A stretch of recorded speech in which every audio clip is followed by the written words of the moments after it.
Well, good morning and welcome back to the Broadcast Retirement Network. I'm Jeff Snyder. This is BRN AM for Monday, January 27th, 2020.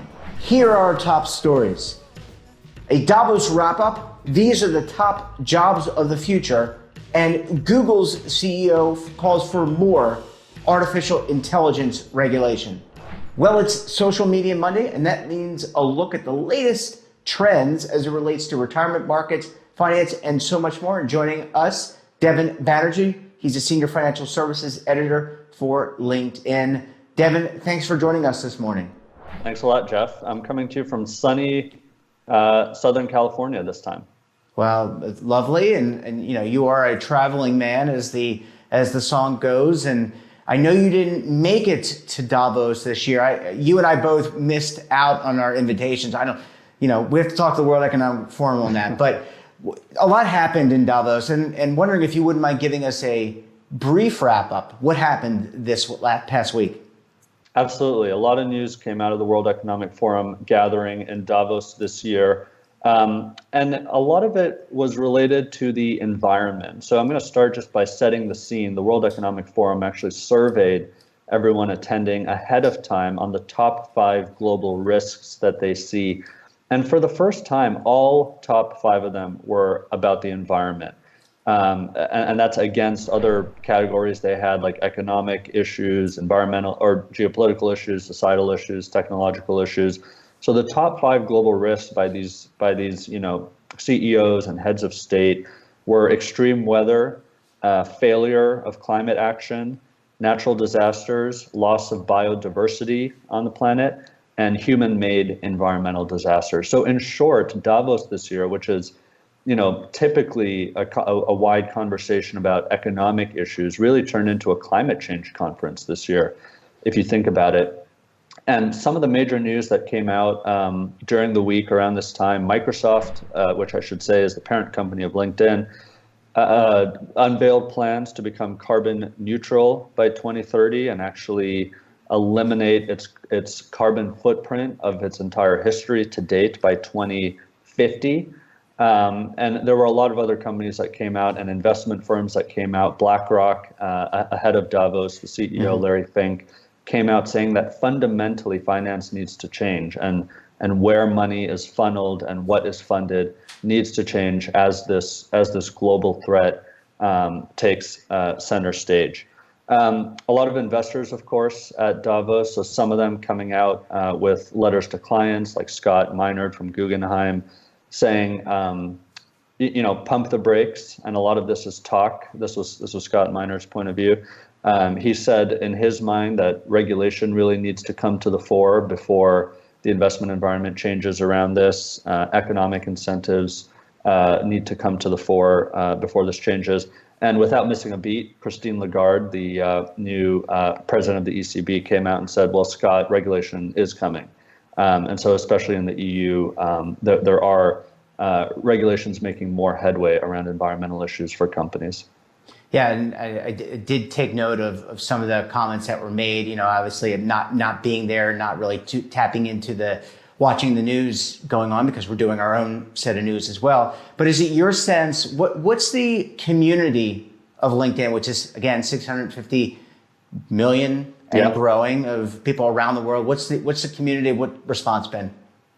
Yeah, certainly. The conversation was quite positive around Davos this year. A lot of people giving credit to these CEOs and global leaders and heads of state for at least bringing these issues to the fore and making essentially the entire conference, as I said, about this issue. A lot of people on the platform were also picking up on other announcements kind of related, not to the environment, but kind of around the other letters in ESG, for example, around social issues and governance. There was a lot of conversation, for example, around an announcement that Goldman Sachs CEO David Solomon made at the conference, which is that the investment bank will not take companies public in the US and Europe unless they have a diverse board member. So that will be starting July 1st. He kind of stunned everybody by making that announcement. He then wrote, by the way, a nice article on LinkedIn outlining Goldman's plans. He's one of our LinkedIn influencers, so you can check out that article. But he said, look, over the past 4 years, the performance of IPOs of companies with at least one female director has been, quote, significantly better than the performance of IPOs of companies with all men at the helm on the board of directors. And in the past 2 years, more than 60 companies have actually gone public in the U.S. and Europe with no diversity on their board in terms of gender. So Goldman Sachs's goal, as I said, and actually a rule, a self-imposed rule they're putting in place, is they won't IPO companies without that diverse board candidate. By 2021, they want to get to raising the bar on this guideline to be that they won't take companies public without at least 2 diverse candidates. And Solomon came out in the LinkedIn article saying, look, on Goldman Sachs's board, his lead director is a black man from Nigeria. 4 of their 11 directors are women. And he said, personally, he has seen himself and the other directors in the company benefit so much from that diverse pool of thought. So, and actually he came out and talked about something that you and I talked about, I think about a month or 2 ago, around board diversity, which is that historically a lot of people, when looking for directors, have looked to executives with prior CEO, CFO experience. So that just perpetuates. And so he came out and said in his LinkedIn article that we need to look beyond just people with that narrow experience and look for more niche, specialized experts, subject matter experts, people who have had nonprofit board experience, people who have had other managerial experience in different kinds of roles. Yeah, obviously a lot going on. And I don't want to leave this segment without talking about the World Economic Forum. I think released kind of what it envisions being the top jobs. And I think they did this in concert, correct me if I'm wrong, Devin, with LinkedIn data. So they did point out some, we've talked about some of this on the show because you guys have released some of your data, but any thoughts about what the forum released in terms of the future? How does it line up with where you guys thought things were going? Yeah, absolutely. It lines up pretty well. Relates to a story that you and I talked about a couple of weeks ago as well. Really, jobs around AI, around data science, we're seeing those just soar to the top. Even blockchain jobs as a job of the future is making a bit of a comeback. And so I think people are looking beyond those initial applications of blockchain for digital and cryptocurrencies and seeing more applications for distributed ledger technology. So, it's very clear that those hard skills and those hard skilled jobs around technology, emerging technology, which we're going to talk about in our next segment, but jobs around those emerging technologies are really shooting up the ranks of what companies want. I mean, if you think about data science and AI, it's not just in technology companies. It's not just in finance companies. It's everywhere. It's every industry, every company could be made more efficient, more productive, could strategically transform itself with technology. And so these jobs are just shooting up the charts. Yeah. Devin, great seeing you. And I have to just say, I hope next year we see each other in Davos. I agree. So I just want to give a shout out to the World Economic Forum and all the other media outlets. Devin and I would both, and LinkedIn and the Broadcast Retirement Network would both love to join you. And we'll even offer to moderate. So we're going to go to commercial break. When we come back, we're going to talk to Devin, as he said, talk about some news made about artificial intelligence by Google's CEO and a lot more. So stay tuned right here on BRN AM.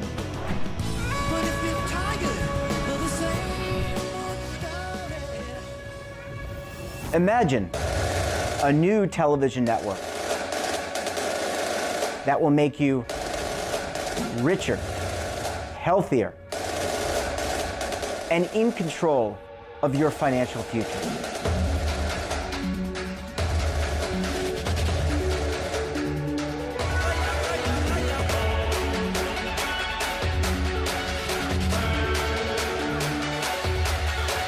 This network is for the policewoman in Nashville, Tennessee, the baker in Dubuque, Iowa, the teacher in Lexington, Kentucky. We want to make the idea of savings and retirement culturally relevant. But what do you see as a defining issue of the midterms, especially for the smaller businesses? I mean, they are the lifeblood of the American economy.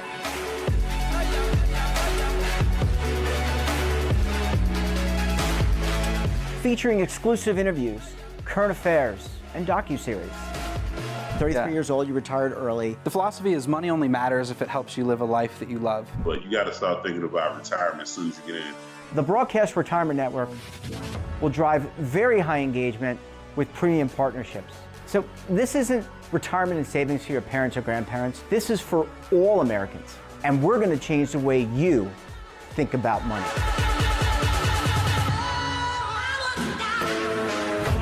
Welcome to the next frontier of retirement and savings. This is BRN, the Broadcast Retirement Network. Well, welcome back. We're talking to Devin Banerjee, Senior Financial Services Editor for LinkedIn. Devin, thanks so much for sticking around with us this morning. Absolutely, Jeff. Happy to. And great to see you in different digs and know you travel and you're in Southern California today. Thanks so much for making time, and even if you're on the road. So let's talk about artificial intelligence, some news made by Google and Alphabet CEO about more AI, artificial intelligence regulation. What can you tell us there? Absolutely. A pretty interesting storyline coming out of Google and Alphabet. Its CEO, Sundar Pichai, coming out in a Financial Times op-ed calling for more thoughtful, more strict even regulation around artificial intelligence. So as you know, and everyone knows by now, AI is such a booming area. It holds so much promise for technological innovation and for technology to refine itself and to improve itself over time. And so, as I said, Sundar Pichai, Google and Alphabet is a company that is producing so much AI technology and doing so much innovation around there. And what Pichai came out and said is, if you think about over history, technological innovations like the internal combustion engine or the internet even, it facilitated so many great things, so much progress like travel and the spread of information, but it also came with total, unforeseen in many cases risks and challenges. So, the engine, of course, it revolutionized travel, but it created this huge spike in deaths around car accidents. The internet, facilitated the spread of information, but also on the flip side, facilitated the spread of misinformation. And so he says regulation is really necessary if you think about it. Not enough people, he says, in the technology industry recognize or appreciate the role of regulation in the evolution of their industry. So he says AI is similar. There's the threat of deep fakes, people taking on the voice and the faces and the features of others, spreading misinformation, dangerous information. Other uses of facial technology like mass surveillance are very scary, very dangerous, especially if governments, authoritarian governments or non-democratic governments start to employ this technology. And so he says, quote, I love this quote, he says, companies such as ours cannot just build new technology and let market forces decide how it will be used. I mean, that's such a fascinating statement if you think about it, coming from one of the largest companies in the world, the CEO of one of the largest companies in the world, saying market forces are not enough to determine how their products, in this case technology, is used. And so I'll just step back and say that regulation is such a complex issue and it's very geographic in nature. So we are seeing already a divergence in how the US is thinking about potential AI regulation, how the European Union is thinking about it. The White House here in the US, at least this administration, has put forward a very light touch approach, trying to avoid overreach, trying not to hinder innovation. They would like to continue spurring innovation. On the flip side, the European Union has advocated for a more direct intervention approach, actually putting forward a 5-year ban on facial recognition. And so, again, this divergence in regulation just means more complexity for companies, international companies that are operating across borders. It means higher costs for them as they have to have, different policy teams and approaches. And it basically permeates throughout their companies, all the way down to how the product is built and marketed. And so it's very costly when there's this divergent regulation. And so it's very top of mind, I would say, how AI will be regulated for technology executives right now. Yeah, I think this is just the beginning, Devin. I mean, we have talked on this show, you and I, others, about encryption, about data policies. The California Consumer Protection Privacy Act the CPPA, I think, is an example. The GDPR, I think AI, data, even cryptocurrency. You see sovereigns, Venezuela, China, others kind of, and maybe those are quote unquote some of the bad actors out there, maybe that, that could use some of this stuff for bad means or replace their fiat currency. I think there's a lot of, we're just in this new age, and our new age utilizes all this technology, which is an amazing thing. You look at all the positives, but with that comes what I would consider to be smart regulation to make sure that those animal spirits, as you can refer to it as, don't overwhelm people and take advantage of people.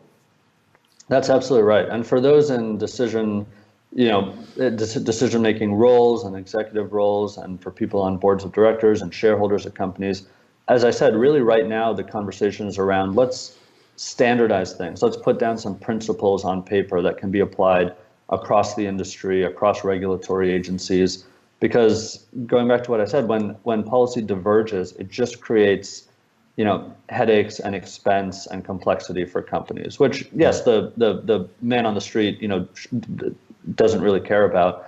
But as I said, it really permeates these companies, increases costs and complexity. And like you said, you mentioned the California Privacy Act, you mentioned GDPR. These all take a different approach, and it just creates complexity for companies, and in some cases, complexity for consumers. So, but it was interesting. I think what Sundar Pichai is saying is let's just have this wider conversation about principles. Let's agree on fundamental principles. He actually advocated and came out and said, look, the EU is putting forward this ban on facial recognition. He thinks the US should do that as well, actually. As a matter of fact, Google does not sell its facial recognition technology externally. It's just developing it internally. And that is different from some of its peers and rivals like Microsoft and Amazon. So in a way, Google is trying to be a leader on this issue, actually. Yeah, I think there's, and as you said in the first segment, when we started talking about AI and the importance of those jobs, AI and facial recognition, all this technology doesn't impact just technology and finance companies. Every company is using this technology. And where I thought you were possibly going to talk about, or what he was going to talk about, Devin, is also about some inherent biases that could be, AI is just something programmed by a human being like you and I. I mean, a lot smarter than I am, right? But they're sitting there coding. And with that, you get inherent biases. And so when it comes to diversity and gender, some of those things can be built in. And I think, again, those are things that need to be taken into account so that people have a fair opportunity. That's absolutely right, which is why you see with those jobs of the future rankings, including the ones that LinkedIn puts out, it's not just those software engineers who work on AI and stuff like that. It's people who can oversee the process of the creation of this technology, of the refining of this technology. It's product managers who also have soft skills like empathy and understanding. It's people who are skilled at user research and can see the effects of this technology. So, I mean, that has been now like a 20, 30-year arc of the technology industry, which is this realization that you can't just have people code this technology and create the software and then step back and put it out into the world. You have to have very perceptive and keen product managers and user engagement researchers and all of that around the software engineers. And going back to our first comment in the first segment, the G in governance, ethics, those are where these things come into play and why they're important. Devin, always great to see you. Welcome back to the program. I know you were away for a little bit. Great to see you in Southern California, bright and sunny out there. And we will talk to you again later in the week on the podcast. Sounds good, Jeff. Take care. And that wraps up this episode of BRN AM. Hope you found it educational and entertaining at the same time. Have a financial topic or someone of interest that you think we should talk to? Drop us a line. And don't forget, for all the news in retirement, markets, technology, personal finance, so much more, check out today's edition of The Morning Pulse. So until tomorrow, I'm Jeff Snyder. Keep on saving and don't forget, roll with the changes.